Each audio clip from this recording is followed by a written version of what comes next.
He didn't have a perfect NFL career by any means. It had its ups and downs, but in a league where second contracts are hard to come by and arguably the most life-changing. He didn't have a perfect NFL career by any means. It had its ups and downs, but in a league where second contracts are hard to come by and arguably the most life-changing, this QB left millions on the table at the measly age of 27. Despite being that young, this wasn't the first time he had faced a decision like this. This is the story of Jake Locker. Jake Locker grew up in Ferndale, Washington.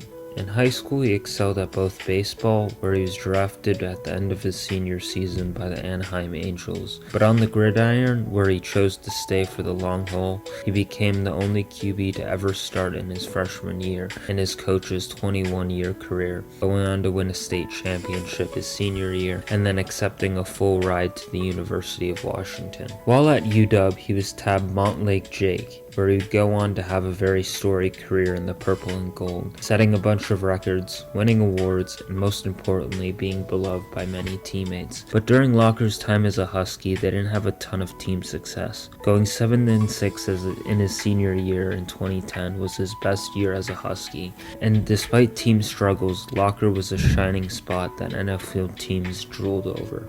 A year before returning for his senior season at UW, Locker was tabbed by many to be the number 1 overall pick in 2010, but he turned down tens of millions of dollars to return, losing out on taking advantage of a very generous rookie-scale contract. For instance, Sam Bradford, the first QB drafted in 2010, signed a 6-year, $78 million contract, which included $50 million in guaranteed money, compared to Cam Newton in 2011, who signed a 4-year, $22 million contract fully guaranteed, a steep fall-off, and a new NFL CBA deal that was implemented the year after. The Tennessee Titans would draft Locker with the 8th overall pick in 2011, making him as their franchise QB for the future, signing a 4-year, $12 million rookie deal with a $7 million signing bonus. Unfortunately, Jake Locker struggled to remain healthy in a Titans uniform, which ultimately became a factor when Tennessee declined his 5th-year option. From the outside looking in, NFL teams saw the potential in Locker if his health cleared up and he was given a stable offensive system heading into the future. Or so we thought.